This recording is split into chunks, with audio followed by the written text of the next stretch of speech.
Hello tout le monde, bienvenue dans ce nouvel épisode du Distillcast avec le retour de Chris Jumentier. Salut Chris. Salut. Voilà. J'ai été éliminé la semaine dernière. Merci Ben.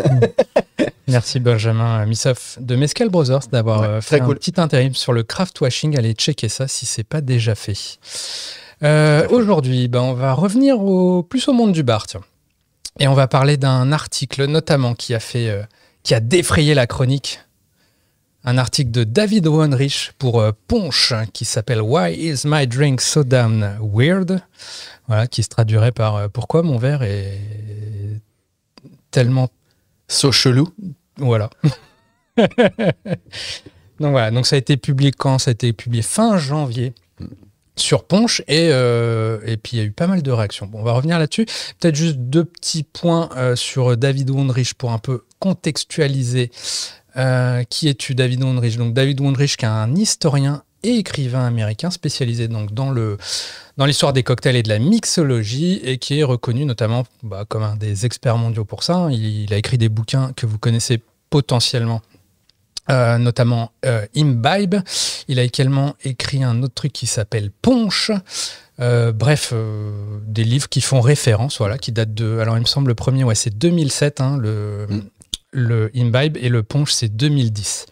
Superbes ouvrages quand même, si tu t'intéresses un peu à cette histoire sur Jerry Thomas et ces époques-là, autour du cocktail. Ouais. Et puis sur le Punch aussi, qui est quand même un truc qu'on voit moins dans les bars, entre guillemets. On a le côté Punch pour peut-être les néophytes. On parle pas de Punch coco, Punch vanille, voilà, ou macération de rhum arrangé. On parle vraiment de l'histoire des punchs. Et c'est top parce que sur l'historique, tu comprends pas mal de choses. Et même au niveau technique, tu as pas mal de recettes et ça t'explique surtout un peu les us et coutumes de comment bien faire un punch et faire quelque chose qui est aussi cool, aussi stylé, aussi complexe et bon en fait qu'un cocktail à part entière simple. Bref. Donc c'est vraiment un super bouquin. Donc tu recommandes. Voilà. Complètement. Voilà. Bon, moi je vous avouerai parler anglais. Que je l'ai sur mon Kindle et que je l'ai pas lu. Voilà. Un peu plus familier de Imbibe, ouais, pour le coup. Mais voilà, donc David Wondrich, on ne le présente plus. Moi, je sais qu'il a joué un rôle indirect dans ma connaissance du cocktail américain, notamment. Parce qu'il écrivait, je crois, il faisait des trucs sur les bars dans Esquire, il y a peut-être plus de 10 ans de cela. Et je sais que j'avais visité quand j'avais été à New York. On parlait de l'EBS l'autre fois dans un épisode précédent sur les formations. Et il y avait des bars que j'avais visités parce que David Wondrich les avait recommandés. Voilà. Donc petit aparté. En tout cas, toujours est-il que le cher David a écrit un article sur Punch qui en fait. Je ne sais pas si tu l'as lu. Tu l'as lu? Bon. En tout cas, si vous ne l'avez pas lu, je vais vous le résumer brièvement, de manière un peu linéaire. Mais en gros, bon, ça commence bien. Ça dit « I don't know what to order anymore ». Et je pense que c'est quelque chose qui résonne chez pas mal de gens. Mais en tout cas, je trouve que cette accroche pour l'article est très bien trouvée. En tout cas, ça démarre par ça. Et en gros, ce que ça décrit dans cet article, c'est qu'avant, il y avait, quand vous lisiez un menu de bar de cocktail, c'était finalement assez prévisible. Hein. Vous voyez des ingrédients, il y avait un socle commun qui était basé sur des classiques notamment, et vous pouviez à peu près vous douter de ce que vous alliez retrouver dans votre verre et le goût que ça pourrait avoir. Voilà, et puis il y avait juste dans les menus du coup quelques exceptions où tu savais, voilà, bon, ils sont lâchés sur 2-3 cocktails, c'est funky, mais voilà. Mais du coup, il y avait... voilà, c'était, je dirais, prévisible. Et je dis pas ça de manière péjorative, dans le côté plus... non, c'était le côté vraiment rassurant. Compréhensible, voilà, rassurant, où quand tu ouvrais la carte du bar, tu pouvais t'imaginer quel était le goût finalement du verre que tu allais recevoir. Exactement. Et ensuite, quand on déroule un peu plus l'article, en fait, il explique qu'aujourd'hui, les menus sont quand même plus complexes, ils sont plus difficiles à appréhender. Il y a énormément d'ingrédients, dont certains parfois plutôt inédits, voire même carrément obscurs. Et voilà, et puis il y a des mélanges improbables, tu vois, des choses qu'on a vraiment, pour le coup, qui sont très créatives, mais du coup, on ne sait plus du tout pourquoi, comment. Et quel est le résultat qu'on peut y retrouver. Qu'on peut attendre. Ce qui est d'autant plus, je pense, et moi qui a fait écho, moi, quand j'ai lu ça, c'est que finalement, c'est pas un mal en soi, parce que c'est grâce à cette créativité qu'on avance, et ça, il en parle bien dans l'article, mais ce qui présente finalement un risque assez important, parce que quand tu vois une carte un peu complexe que tu ne comprends pas forcément, et qu'à côté, bah, tu vas devoir lâcher 20 balles pour le cocktail, bah finalement, tu réalises que t'aimes bien quand même être un peu rassuré. Tu réfléchis à deux fois, quoi. Voilà.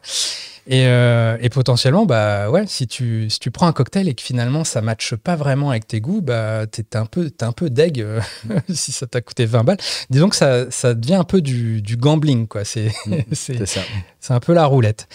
Voilà, mais en gros, il explique qu'on est passé de bartender qui déterrait ou twistait des classiques à des limites, bon, je dis ça de manière un peu péjorative, mais des wannabe chefs Michelin, quoi. Voilà, et je pense que c'est peut-être là le gros point qui a dû vexer certains. Encore une fois, c'est un résumé de ce que dit l'article. Et c'est peut-être mon interprétation aussi personnelle. Mais oui, il y a ce côté Michelin star chef, voilà, alors qu'avant, bon, c'était les gens un peu curieux, bah, ils allaient déterrer un classique et puis ils le remettaient au goût du jour, quoi. Mais voilà, après, son propos, c'est de dire qu'il y a finalement une cyclicité. C'est pas facile à dire. J'avoue que quand j'ai lu que tu avais écrit ce mot-là, j'étais impressionné et j'ai essayé de le répéter 3 fois. Et j'ai un peu galéré. Et je me suis dit, c'est incroyable. J'en avais un autre sur le côté avant, c'était prévisibilité.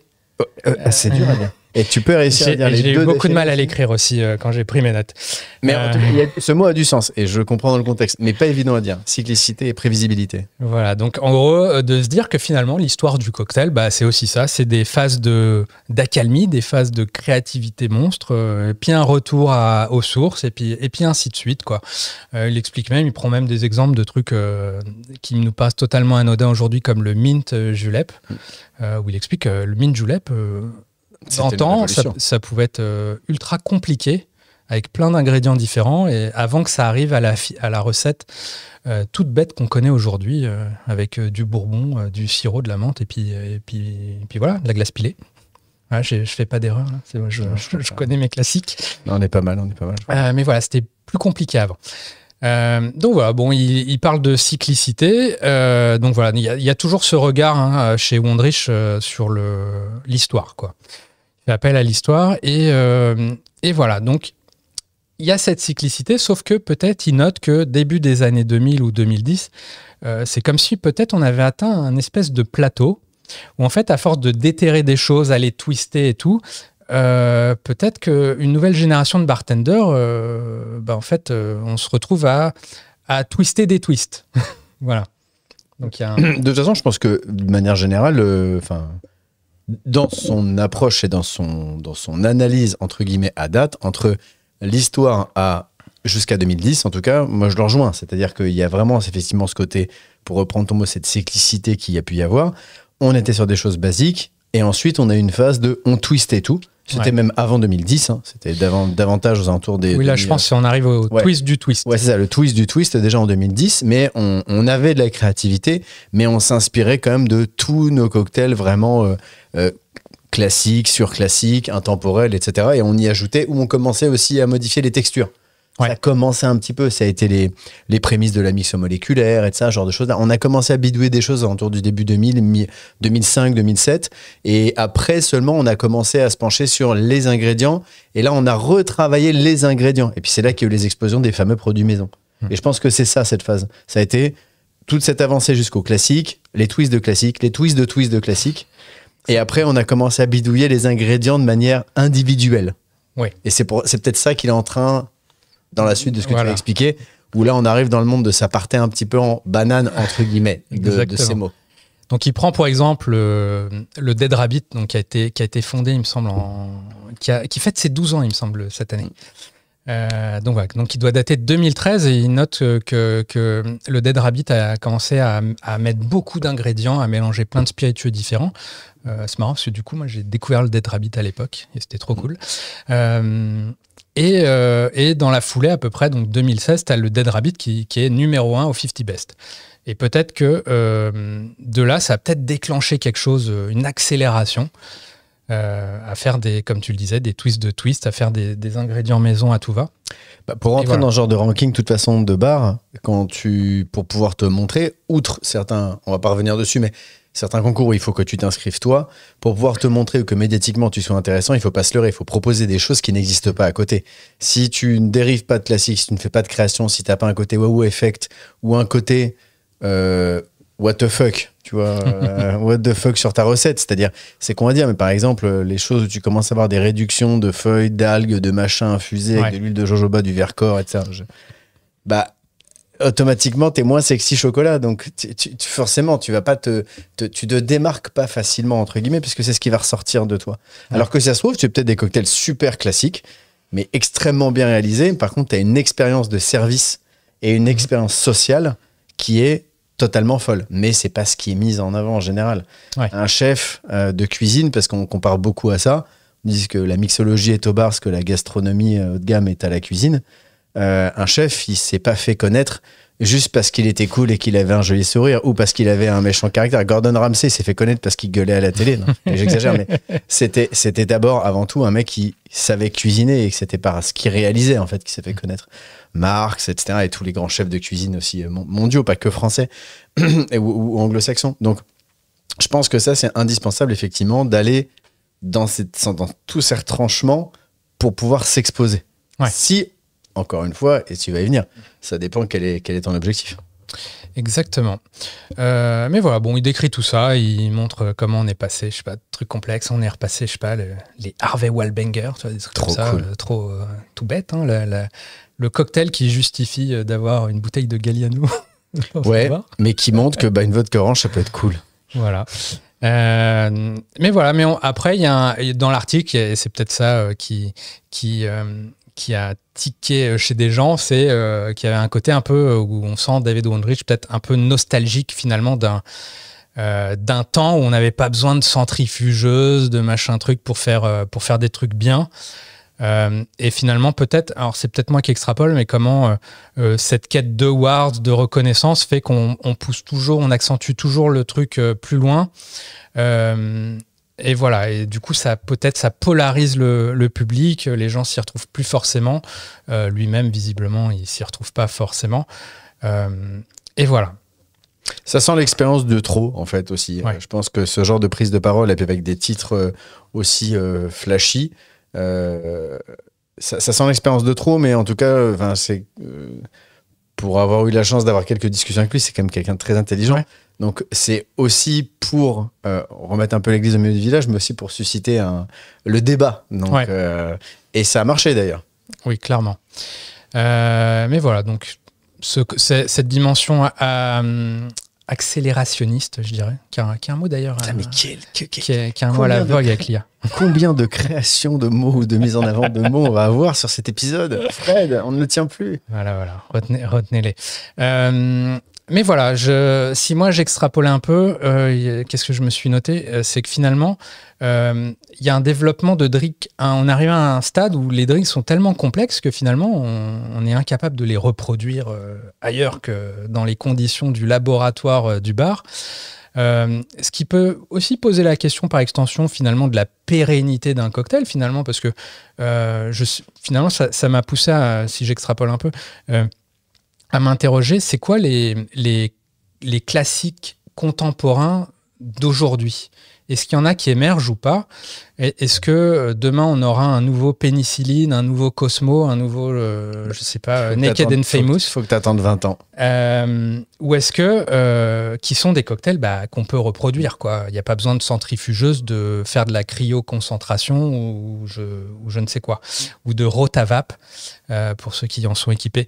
Donc voilà, et peut-être que c'est enfin voilà. Du coup, peut-être là où il en arrive à la fin, c'est que peut-être le next step, c'est que finalement, on va revenir à des choses plus simples. Et puis, je pense que des fois, on l'observe aussi dans des bars qui reviennent à des approches plus minimalistes, qui vont te twister simplement, j'en sais rien, une finalo, un grasshopper, et puis tout va bien, et on redécouvre des choses d'antan qui étaient finalement très bien, quoi.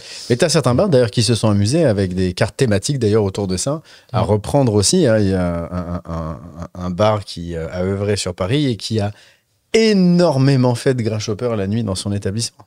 Parce que c'est des recettes qui fonctionnent et que le consommateur aussi attend et que le consommateur comprend parce que simplement, si ça commence à contenir un peu de crème fraîche, un peu de cacao blanc et un peu de menthe, tout le monde sait ce qu'il va avoir grosso modo. Voilà, c'est un after eight liquide. Voilà, très bon résumé. Mais voilà, bon, un article, moi je vous avoue, je l'aurais lu comme ça en live, j'aurais fait ok. Et ma vie aurait continué. Mais visiblement, Internet ne fonctionne pas comme ça. Et Internet en a voulu autrement. Et cet article qui, à mes yeux, pourrait être plutôt anodin, en fait, il a suscité pas mal de réactions. On voit que notamment sur l'Instagram de Ponche, il y avait plus de 3000 likes notamment, ce qui était plutôt au-dessus de la moyenne de ce que fait Ponche sur ses autres publications, qui peuvent tourner des fois à plutôt 500, plutôt 1000. Voilà, bon là, il y a eu clairement un boost de gens qui ont liké, donc peut-être qui étaient tout à fait d'accord avec David Wondrich, mais aussi des gens qui, là, dans les commentaires, de manière parfois un peu plus péremptoire, disaient un peu, si je résume, ok boomer, quoi. Ou simplement, finalement, si tu as envie de boire un old fashion, va boire un old fashion et nous fais pas chier, quoi. On sent qu'il y a eu une petite vexation, une chose prise personnellement. Voilà, exactement. Enfin, et du coup, c'était beaucoup genre des gens qui prenaient parti. Ok, oui, les cocktails d'aujourd'hui sont trop compliqués, ou non, les cocktails d'aujourd'hui, c'est très bien. Quand je vais dans un bar à cocktails, finalement, c'est précisément pour boire des trucs que je pourrais pas boire chez moi. Et voilà, ce genre de réaction. Et du coup, si je devais résumer, on se retrouve en fait dans une espèce de bataille entre, d'un côté, les partisans de la tradition, de l'histoire, de l'autre, les partisans de l'innovation, les partisans de la complexité, versus les partisans de la simplicité, de ce qui est prévisible ou imprévu, de ce qui est dans l'excès ou la retenue, ou ce que j'introduisais peut-être un peu juste avant, ce qui est durable ou éphémère, quoi. Peut-être une sorte de... Tiens, je sais pas si ça existe, de Snapchatisation des cocktails. Voilà. Je vous mets en lien en descriptif. On va faire un blog avec une description, une sorte de Wikipédia uniquement avec le vocabulaire de Fred Roginska. Oui, non, mais pour le coup, je suis très aligné avec ce type, mais je pense que c'est ce côté où faut vraiment découper en fait l'offre en trois parties distinctes, et je pense que tu l'as bien résumé, c'est-à-dire que tu as les cocktails et les recettes classiques qui sont finalement des notions de repères rassurantes, etc. pour le consommateur, et qui sont aussi les b.a.-ba basiques pour les professionnels, parce que un barman doit savoir faire ce genre de cocktail classique là pour pouvoir après prétendre à pouvoir faire de la création et de ça t'apprend les techniques, les équilibres de saveurs principales, etc. Aussi basico-basique que ce soit. Je pense qu'il y a plein de professionnels qui me rejoindront là-dessus. Un barman, il doit savoir faire un daiquiri. C'est basico-basique, mais tu te juges beaucoup par rapport à ça aussi. On se juge beaucoup entre nous par rapport à ça. De se dire, voilà, il faut être capable de faire ce daiquiri, cocktail simple, mais finalement beaucoup plus complexe qu'on ne croit parce qu'un équilibre assez fragile. Et puis après, tu vas le dériver. Tu vas aller mettre un petit peu d'épices, tu vas mettre un petit peu de fruits, et ça, c'est les premières étapes. Et ça, j'ai envie de te dire que daiquiri, tu rajoutes une ligne où il y a marqué fraise dessus. Le consommateur, il a compris. Oui. Quand tu commences à mettre fraises et un petit trait de balsamique en mettant un petit peu moins de citron, un petit peu moins de sucre, là déjà t'es allé on a retwisté un truc, tu vois, il s'est passé quelque chose. Mais quand après tu vas commencer à parler d'une infusion ou d'une réduction, par exemple, je sais pas moi, de basilic et fraises avec de la tincture d'œuf, et puis t'as ressorti un vieil apéritif, par exemple, perdu des fagots que personne ne connaît, ou un truc que t'as chopé dans un pays sur un de tes voyages, etc. Il y a tellement d'éléments qu'effectivement, et je pense là où David Wondrich s'est senti perdu, c'est que autant qu'on perde un petit peu le consommateur quand on parle par exemple de réduction de fraises ou tincture, par exemple, j'en sais rien moi, de lilas. Voilà. Ouais. Nous, ça va nous parler parce qu'on est dedans et compagnie, mais bon, de la tincture de lilas, j'ai envie de dire que la personne, le consommateur, il vient, il commence à taper sur Google, il voit ce que ça donne, il comprend le goût, le lilas, il a une idée de ce que ça peut être.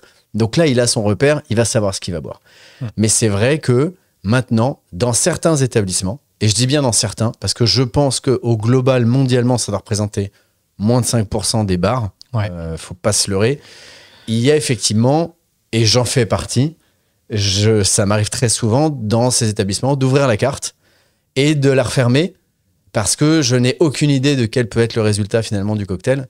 Et je vais laisser dans ces cas-là, moi j'en profite, et je vais laisser la possibilité effectivement au barman de choisir pour moi en fait. Et je lui dis, fais-moi ce qui te plaît.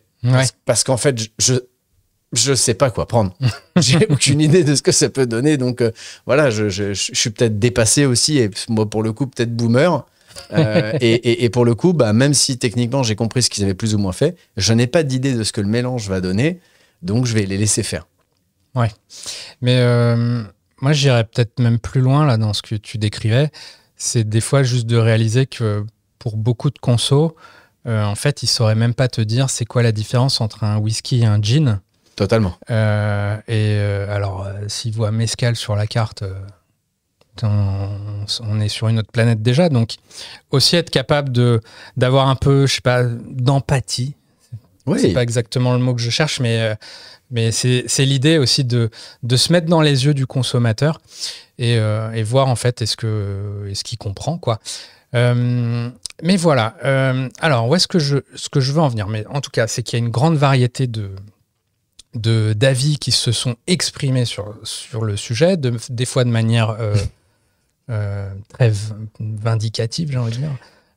En tout cas, du moins péremptoire. Genre, c'est comme ça ou c'est pas comme ça, et puis voilà. Mais voilà, après, c'est varié. Il y a des gens, comme je le disais, qui étaient tout à fait d'accord avec David Wondrich.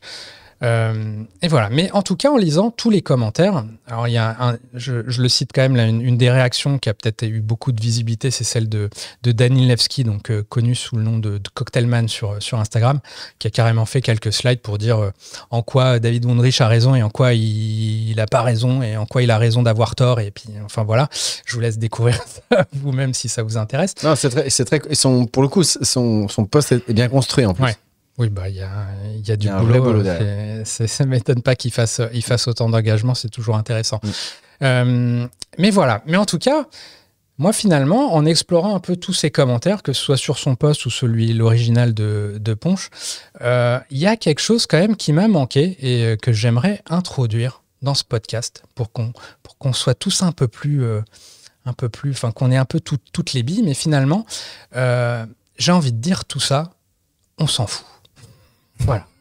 On s'en fout parce que... Merci, c'était la fin de ce podcast. À la semaine prochaine. Voilà. Et en fait, ce que je veux introduire, c'est tout simplement, c'est le bouquin ultime que je recommande absolument à tout le monde. Si je devais... ce que je disais à Chris un peu plus tôt. Celui-ci, il l'a lu. Dans la journée. Voilà, celui-là, je l'ai lu. C'est un bouquin de Simon Sinek qui s'appelle Start with Why.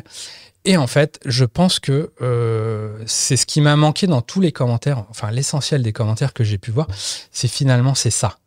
C'est de se poser la question finalement, l'idée c'est pas est-ce qu'il y en a un qui a raison ou un qui a tort. La vérité est ailleurs, sachez-le. Il y a une série quand ça me rappelle quelque chose. Voilà, en fait, là, j'ai envie de dire que la vérité est ailleurs et qu'il n'y a pas besoin en fait de choisir son camp. Il n'y a pas besoin c'est pas binaire quoi. Les deux approches ne sont pas exclusives. D'ailleurs, dans le post de Cocktailman, il le met en avant aussi finalement.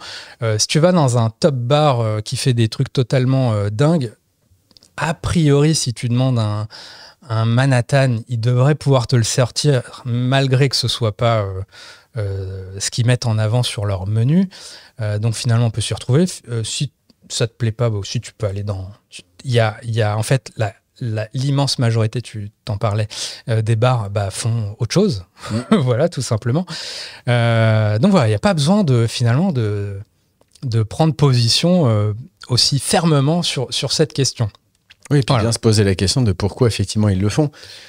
On peut tous avoir en fait un avis un peu tranché sur ce genre de propos, sachant que on est quand même dans... Alors, c'est pas mes termes, mais dans un monde où on peut plus trop tout dire, mais c'est un peu le côté Vaseline Forever. Hein. C'est pas de moi, c'est d'un super artiste que j'aime beaucoup, qui a sorti ça sur un de ses spectacles. Mais il a le droit de dire ce qu'il veut, en réalité. Oui. Comme Dany, il a le droit de répondre exactement ce qu'il veut. C'est une position. Et je pense que je suis assez d'accord avec toi. Moi, le côté, entre guillemets, je prends pas position, en fait, parce que j'ai pas spécialement d'avis là-dessus. Moi, je trouve que, pour le coup, moi, de ma vision, avec le recul que je peux prendre aussi en regardant et en lisant ce genre de choses-là, c'est de me dire, aujourd'hui, l'offre, elle n'a jamais été aussi stretchée. C'est-à-dire que c'est un peu comme une gamme de spiritueux. À l'époque, quand on travaillait derrière les bars, il y a 20 ans, il fallait que tu aies... il y avait 2-3 marques de liqueurs, et puis il y avait les grands liquoristes, tu vois, principalement français. Il fallait que tu aies toute la gamme, tu vois, de toutes leurs liqueurs avec tous leurs parfums, etc. Aujourd'hui, derrière un bar, tu as des produits des 4 coins de la planète. Ouais. Petite bouteille, grande bouteille, 50 centilitres, cher, pas cher, trouvable, pas trouvable, plus du fait maison, etc. En fait, tu as étendu ta gamme comme n'importe quel fabricant de n'importe quel type de produit sur des bagnoles, des montres, de l'art, peu importe ce que tu fais. Et à la finalité, si tu regardes aujourd'hui, par exemple, l'offre de restauration, elle s'est aussi vachement stretchée. Il n'y a jamais eu autant de street food en France que depuis tu vois, le confinement, que depuis le drame, tu vois, du Covid. Il n'y a jamais eu autant de street food qui s'est développé parce que les gens se sont rendus compte que le midi, on va peut-être pas arrêter de se poser en fait pendant 2 heures pour déjeuner. On a besoin d'un truc rapide, mais on a besoin de trucs variés, on a besoin de trucs sains, on a besoin de trucs gras, on a besoin de trucs un peu fun, épicés, etc., etc. Et en bar, en fait, il s'est passé exactement la même chose, sauf que ça a pris un peu plus de temps. Et ça a pris plus de temps, donc aujourd'hui, si j'ai envie de boire, par exemple, une bière, et j'ai envie d'aller découvrir une bière, je vais pas aller à l'Expérimental Cocktail Club. Ouais. Voilà, au même titre que mais si je veux. Non, mais je peux. Mais disons que je vais pas aller là-bas en me disant je vais boire une bonne bière, je vais aller à l'Expé. Bon, j'habite en face, oui, je vais aller à l'Expé. Ils feront une sélection. Si je veux boire une bière chez les copains, je peux aller boire une bière au Calbar, on peut aller boire une bière dans plein de bars différents. Je vais peut-être plutôt aller, je sais pas moi, au Moose, tu vois, qui est un pub que j'adore, canadien, tu vois, qui est situé juste derrière Odéon, dans le 6e. Là, je vais aller choisir ça. Et je veux quelque chose qui, effectivement, je vais aller un peu titiller mon palais, je vais aller chercher quelque chose de plus bistronomique, mixologiste, etc. Dans ces cas-là, je vais aller me diriger vers des Cambridge Public House, je vais aller chercher des choses peut-être en mixo, mais un peu plus simples, et tout aussi efficace, un peu peut-être straight to the point avec Bisou, les choses comme par exemple Carbone aussi qui viennent d'ouvrir, enfin récents, dans les plus récents, etc. On va aller dans ces établissements-là. Je pense que là où c'est intéressant, c'est que son post, en fait son article, plus les réactions, moi ce que je mettrais vraiment en chapeau là-dessus, c'est de me dire que l'offre en fait, elle n'a jamais été aussi large qu'aujourd'hui. Oui. Donc moi j'ai la capacité, en étant du métier, et je me dis limite, pourquoi pas, parce que ça représente pas si tous les établissements étaient comme ça à Cocktail et que ça partait dans de la création qui n'était pas lisible ou compréhensible pour le commun du mortel, je trouverais ça bizarre. Aujourd'hui, moi je me dis j'ai de la chance, je peux aller dans un bar où rien ne me surprend, mais je passe un super bon moment et c'est un lieu social dans lequel je me prends plaisir à découvrir des fois un produit même simple. Et je vais aller dans un bar par contre beaucoup plus technique où il va y avoir des boulots sur les produits totalement dingues et où quand je vais lire la carte des cocktails, je vais faire et puis, je vais la refermer, je fais fais-moi ce que tu veux. Limite, j'ai envie de dire, je comprends rien. Mais limite, tu vois, tant mieux en fait. Faites-moi un truc et comme ça, moi, j'apprends aussi différentes choses. Quand on va dans des restaurants gastronomiques, je suis désolé, mais quand on lit des fois les menus, très souvent dans des étoilés Michelin, il est extrêmement rare qu'on te pose pas un plat devant toi et où tu n'as pas le maître d'hôtel, le chef de rang, voire le chef himself, qui vient t'expliquer comment il a fait, ce qu'il a fait de ça, parce que sinon, ce que tu manges, tu comprends pas, en fait. Ouais. Ta langouste, elle a la tronche d'une côte de bœuf, ta tarte au citron, elle a une tête de mousse au chocolat. J'extrapole, je parle pas que du trompe-l'œil, mais à la finalité, c'est là où le boulot de prescription et le travail qu'il y a derrière, le storytelling et l'aspect social de contact et de vie hyper important qu'il y a dans un bar, prend du sens. Si tu vas dans un bar, par contre, où il n'y a que de la technicité comme ça, avec des cartes super complexes, mais que tu n'as pas l'accès, et je ne citerai pas un certain bar à Londres, ouvert par un très bon barman qui faisait des verres super stylés, vraiment beaux, mais où tu n'avais pas de place au comptoir, c'était uniquement en salle, etc., où le menu était sur des cartes à jouer et compagnie, là, pour moi, il y avait un problème dans ce bar-là, parce qu'il n'y a pas de lien social, en réalité. Okay. Il n'y a pas de lien social, le barman ne t'expliquait pas, parce qu'en fait, le barman était là juste pour produire et la carte, elle était super technique. Et là, moi, j'avais un vrai manque dans ce genre d'établissement-là. Alors que, si tu couples les deux, moi, je trouve que il n'y a jamais eu une offre de bar aussi large, je pense, qu'aujourd'hui. Depuis 2020 à peu près, tu vois, je pense, 2019. Mais clairement, bah, ce que je voulais dire, oui, c'est clairement que d'une part, les deux approches ne sont pas exclusives. Oui.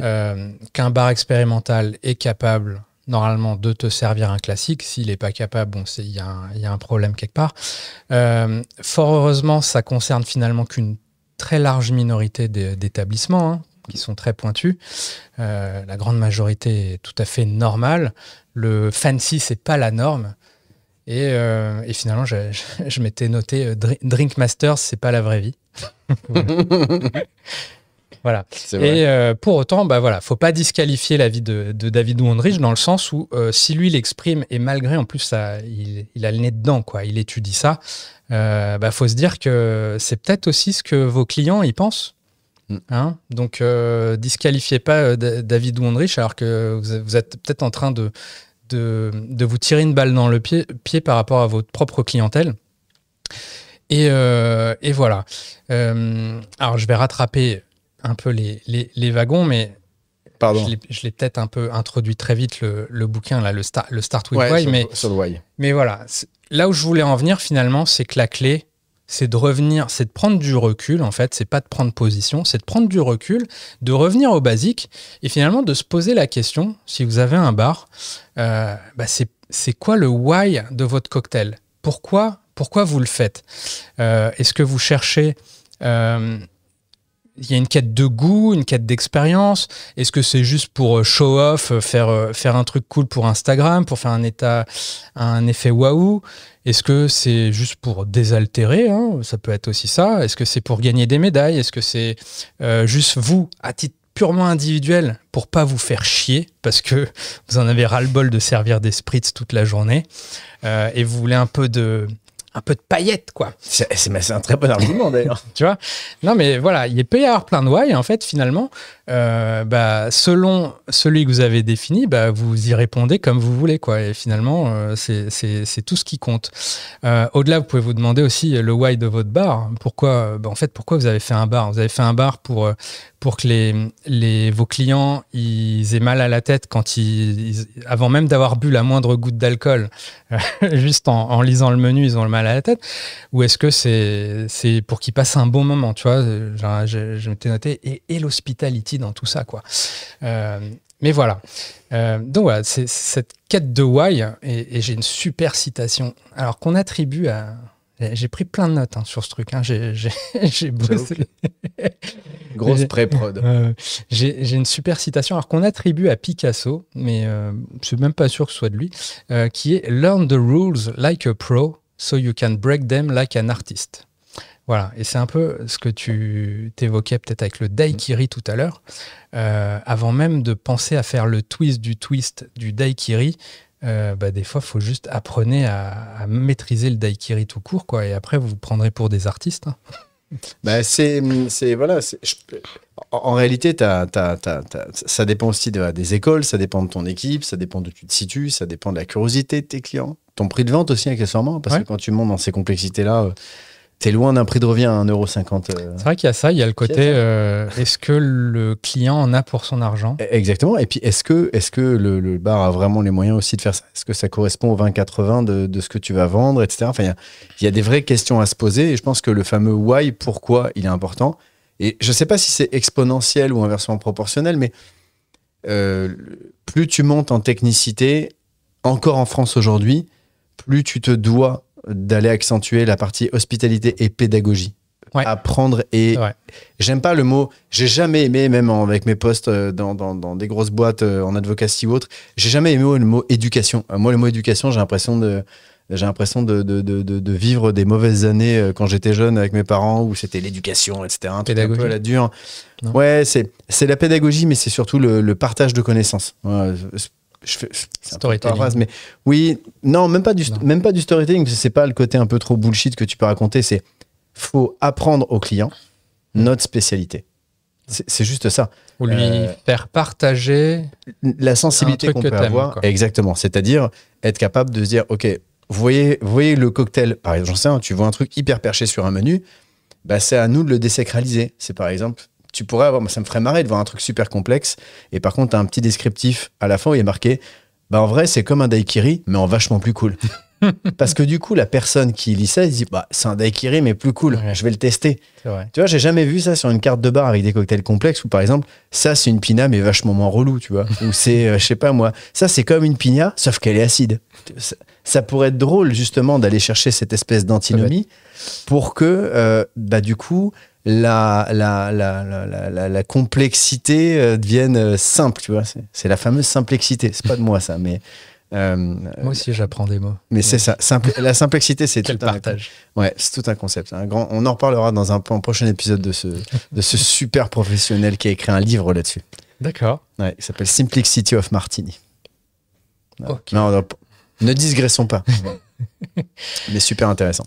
Mais oui, voilà, tout ça pour dire que là, le but, c'est de... on peut aller très loin, mais il faut s'attendre aussi à, comme tu dis, se replacer par rapport en fait au consommateur comme final, celui qui va payer. Il faut qu'il en ait pour son argent, il faut qu'il puisse comprendre, donc il faut aller apporter de la pédagogie, de la connaissance et une indication de qu'est-ce que tu vas avoir finalement en saveur à la fin en bouche, parce que c'est là où c'est intéressant, c'est là où la personne va être rassasiée ou non.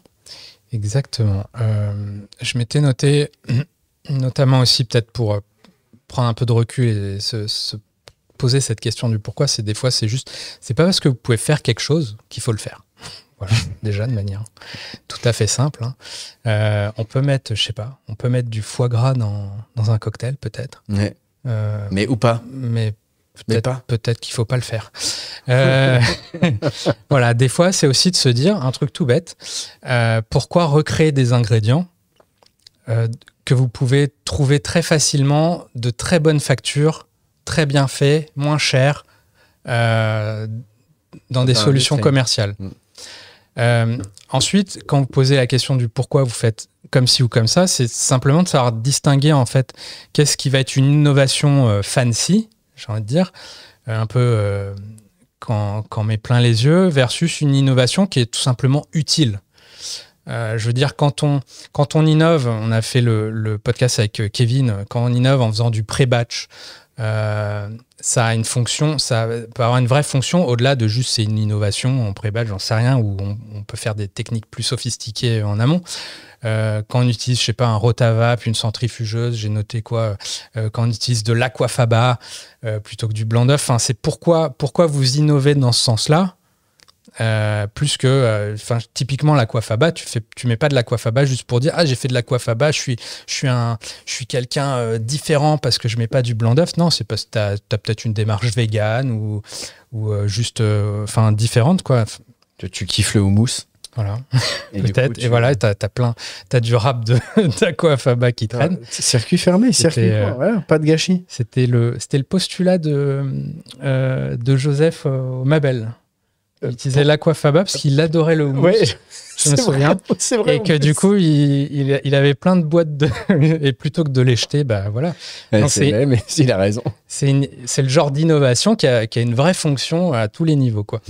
Quand vous utilisez de la clear ice, c'est pourquoi vous le faites. C'est juste parce que c'est joli ou parce que ça se dilue moins aussi.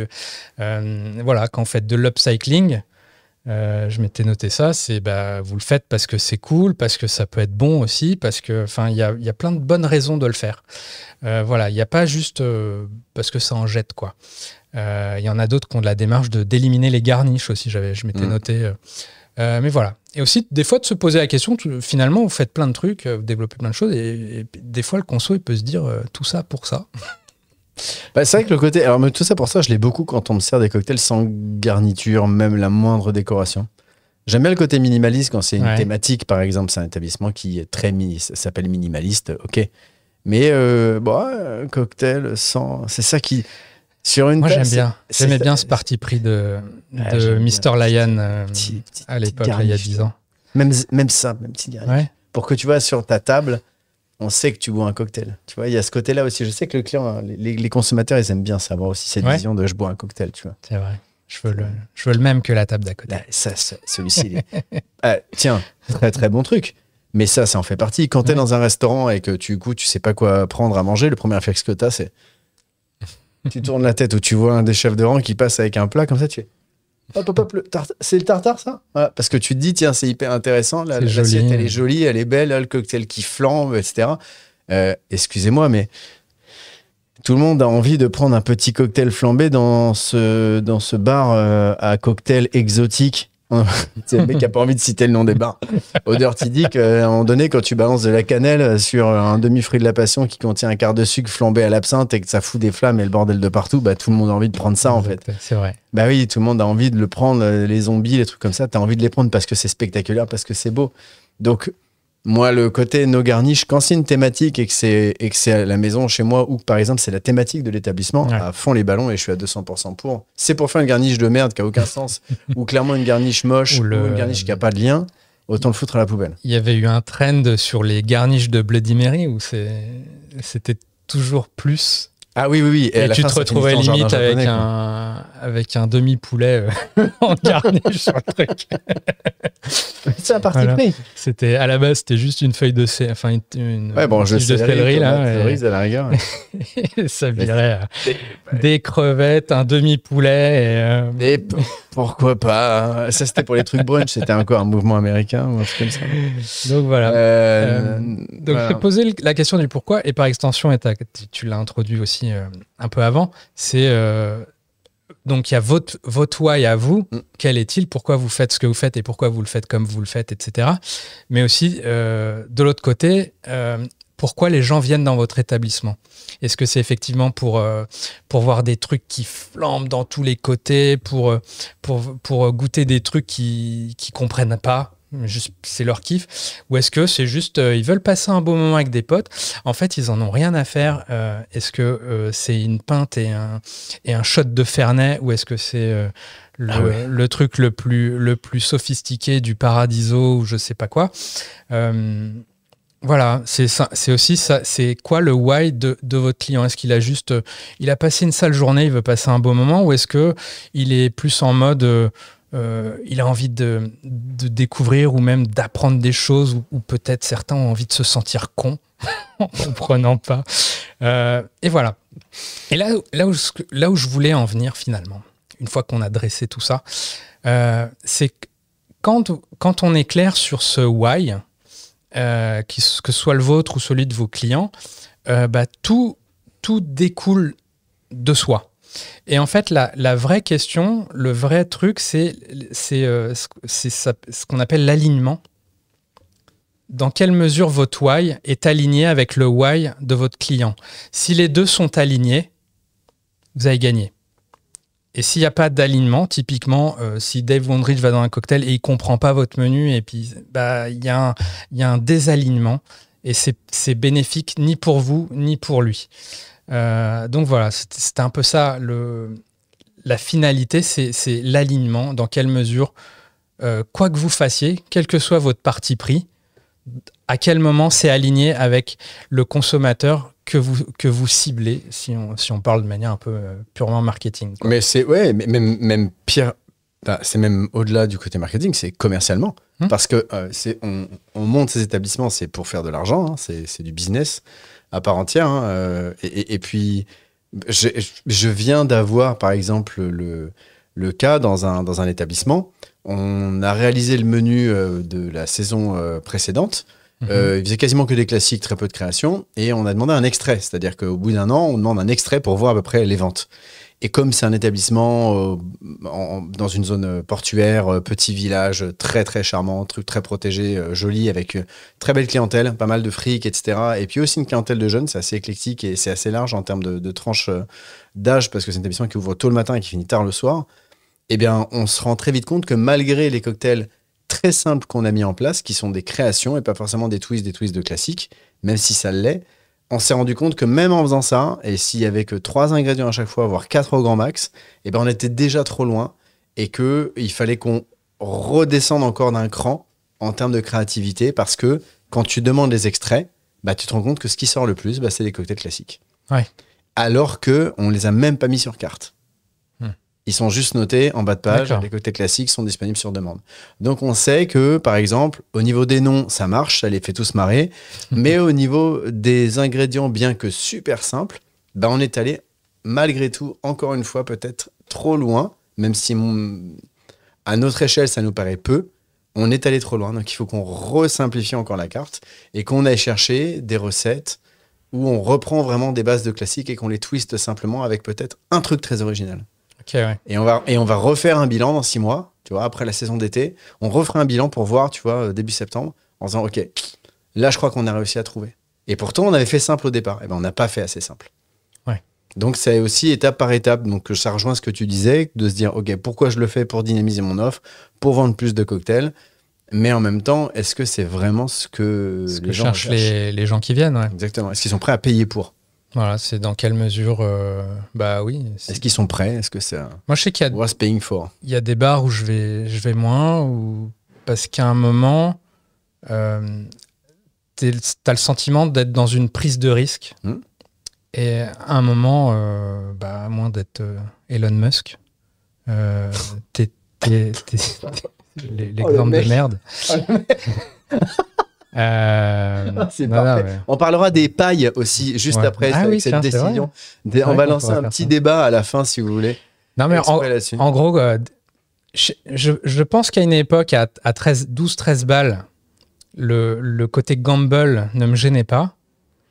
Quand on arrive à une situation aujourd'hui où ça coûte plutôt 16, 17, 20 balles un cocktail, la question de la prévisibilité, pour moi, elle devient un peu plus déterminante, quoi. Parce que ça me fera plus mal, pour le coup, si je suis déçu. Voilà.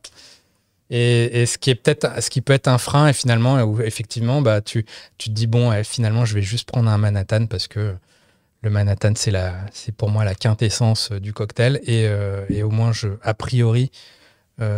à condition qu'on me le fasse bien avec du rail, je ne serais pas déçu. Mais c'est très difficile en plus. Hein, moi, pour le coup, je pense qu'il y a quelque chose qui est clé quand on se lance dans des trucs qui sont super complexes. Je pense c'est de tenter ces recettes-là sur des menus éphémères du jour ou hebdomadaires ou des choses comme ça pour voir comment ça réagit et tester en fait sa clientèle, tester en fait sa population et tester en fait ses visiteurs avec cette typologie de recettes. Et une fois qu'on voit comment ça réagit, s'il y a eu des recommandes derrière, si ça a été recommandé, si éventuellement il y a un client qui est venu aussi au bar et qui a dit « Ah, vous avez fait ça, mon pote, la dernière fois, etc. » C'est un très très bon moyen de tester jusqu'où vous pouvez aller dans la complexité de votre recette. Et après, vous pourrez vous lancer en fait là-dedans. Mais faut pas hésiter, les menus éphémères, les menus du jour, les menus hebdomadaires, etc. Ce genre de choses-là, l'offre un peu...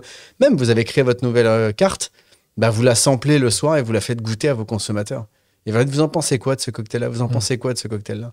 Déjà, si au niveau du goût, ça leur plaît beaucoup, vous saurez qu'après, il faut y mettre tout ce que tu dis, le storytelling et puis le bel emballage dans le titre, dans l'explicatif, dans le petit pictogramme, l'illustration, le menu, ce genre de choses-là. Et des fois, tu as des trucs qui ne marchent pas. Par exemple, quand on a parlé des menus la dernière fois dans un épisode précédent, j'avais ramené un menu du Copperbeck qui était le menu flashback. Je ne sais pas si on l'avait montré, mais il me semble qu'on en avait parlé.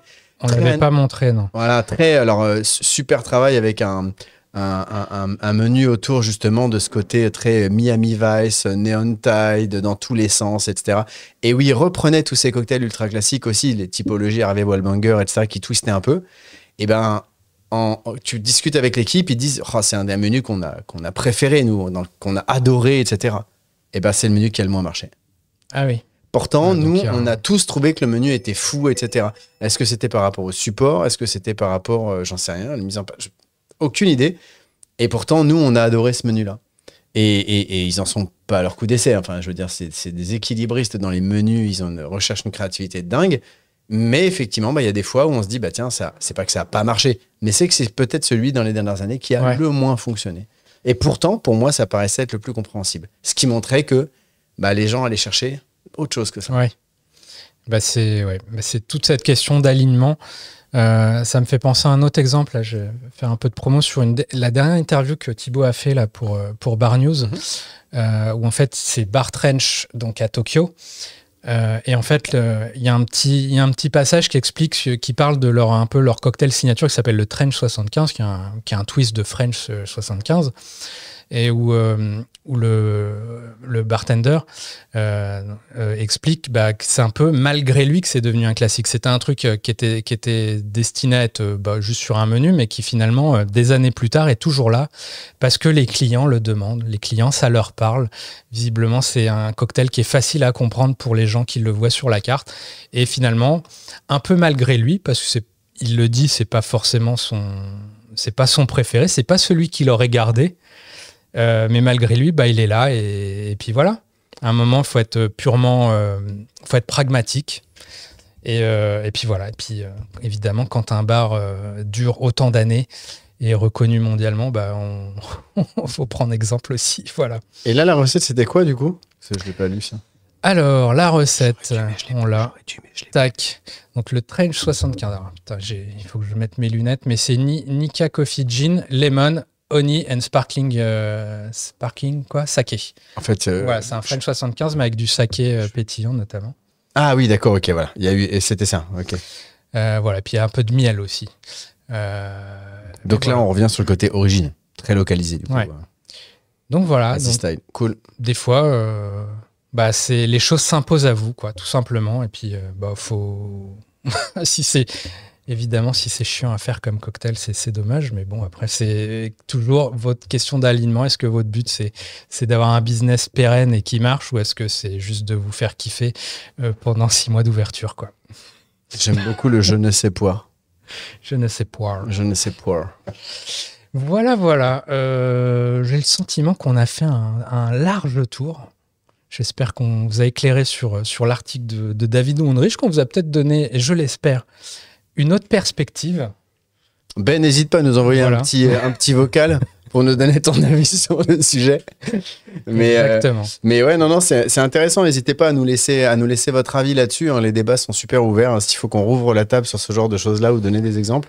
Mais en tout cas, moi, je trouve ça très, très cool d'avoir, avec le recul aussi. Je pense qu'au début, j'ai été aussi un peu déstabilisé. Quelques années en arrière, je pense que j'aurais été capable en fait d'écrire ce genre de choses-là. Ouais. Maintenant, plus du tout, parce que avec le recul, marrant, je trouve que avec quelques années en plus, je me rends compte que c'est vraiment davantage une opportunité d'avoir des offres super larges, parce qu'à la finalité, il n'y a pas tant d'établissements qui travaillent ce genre de menu-là. Donc voilà, c'est un peu comme le côté haute gastronomie, et moi je trouve ça bien parce que du coup ça fait une offre qui est super large et surtout dans le cocktail. Donc ça tire le cocktail dans tous les sens, quel que soit le segment de clients, etc. Parce que ça reste une minorité. Oui. Si ça représentait 80% de l'offre cocktail, peut-être que du coup j'irais partir travailler dans le café, parce que là il faut que je découvre autre chose, je suis trop dépassé. Et je l'ai pas dit dans mon résumé, mais d'ailleurs c'est un des points qui met en avant, c'est que c'est aussi dans ces phases de créativité que des classiques qu'on a aujourd'hui ont été inventés. Donc à un moment, il y a des choses qui étaient spectaculaires il y a 100 ans et que maintenant sont totalement banales, mais elles sont toujours là. Mais ça répond à ta question. C'est quoi le cocktail classique de demain? C'est quoi l'intemporel de demain? Le Pornstar Martini. Si on prend les cocktails classiques très contemporains d'aujourd'hui, allez, Espresso Martini, Pornstar Martini, enfin je sais pas si vous êtes d'accord, ce que tu en penses, mais pour moi, les classiques contemporains, c'est ceux qui ont été plus nés, on va dire, après fin 90, ouais, on va dire entre 90 même les années 2000, tu voilà. vois, parce que la pénicilline, c'est très récent. Le Cosmo, c'est 90-2000 aussi, voilà. Donc, du coup, tu vois, il y a ça. Ça voudrait dire qu'aujourd'hui, ce qu'on va avoir ou ce qui se crée, en fait, aujourd'hui, ça verra le jour que dans 20 ou 30 ans, en fait. Ça sera devenu des classiques que dans 20 ou 30 ans. Alors, Trench, c'est local. C'est un classique local. À ceci près que c'est moi ce que j'entrevois dans l'article. Hein. On dit c'est sans fin comme débat, mais oui, pardon. C'est que finalement, si ces cocktails, toutes ces innovations ne sont très difficilement reproductibles, par nature, elles pourront pas avoir ce statut de classique contemporain, parce que c'est trop compliqué. Voilà, tous les classiques là qu'on vient de citer. Ils sont simples, n'importe qui peut les faire avec 3 bouteilles, 4 bouteilles. Et voilà, il n'y a pas besoin de centrifugeuse, de cryo-bidule enfin voilà. Et ça, le marketing l'a bien gardé en tête, puisque 90% des briefs quand on crée des drink stratégies se résument en une phrase. Nous voudrions être le spritz ou le mojito de demain. Voilà. Bonne soirée à tous. Ça sera le mot de la fin. Non, mais c'est vrai, mais je comprends. Mais... Allez, Booba. Ah, merci encore pour ton Avec plaisir. retour. Voilà. À la prochaine fois pour un nouveau sujet. N'hésitez pas à commenter, liker, partager, tout ça. On compte sur vous. Ciao, ciao.